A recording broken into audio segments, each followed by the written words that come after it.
ভিডিওটি শুরু করার আগে ছোট একটা ডিসক্লেমার দিয়ে রাখি। আজকের দেখানো পদ্ধতিগুলো আমি ফেসবুকের নিয়ম মেনেই দেখাচ্ছি, তবে অ্যাকাউন্ট রিকভার হবে কি হবে না তার 100% গ্যারান্টি আমি দিতে পারবো না, কারণ চূড়ান্ত সিদ্ধান্ত ফেসবুক টিমের উপর নির্ভর করে।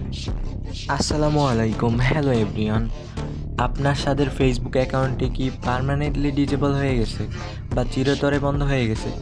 ইউটিউবে হাজারটা ভিডিও দেখে কোনো লাভ হয় নাই।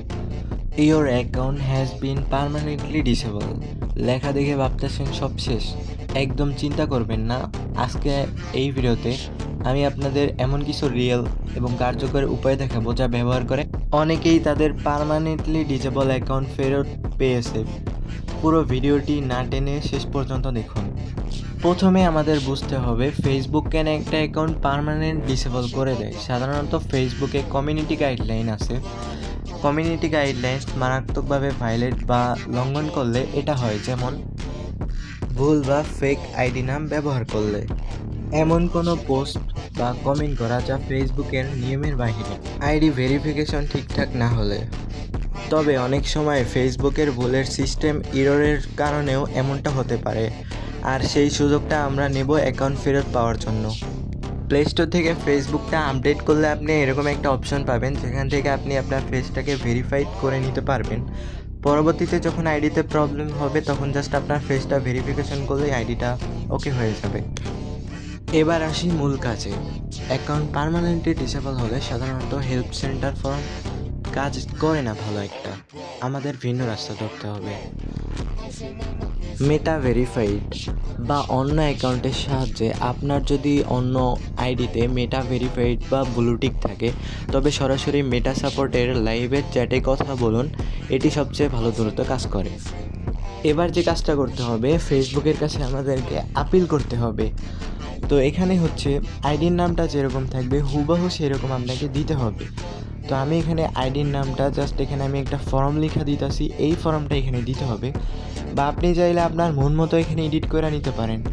আইডির এ টু জেড যেমন ছিল জাস্ট ওই রকম দেওয়ার পর জাস্ট নিচ থেকে জাস্ট সাবমিট বাটনে ক্লিক করলে আমাদের কিন্তু এখানে আপিল হয়ে যাবে।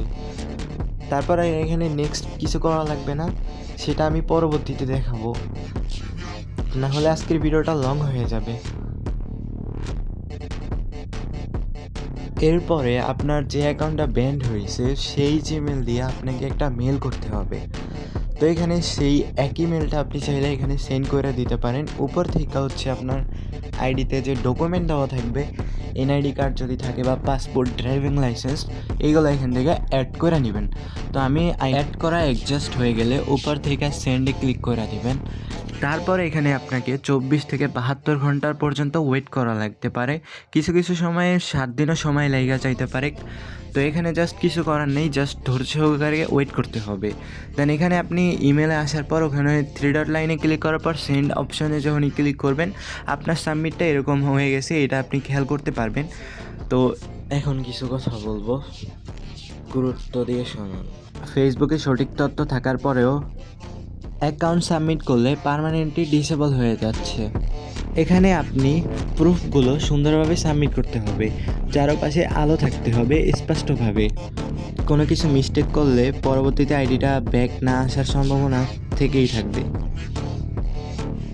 এই কাজগুলো যে কোনো এক্সপার্টের কাছ থেকে করাবেন।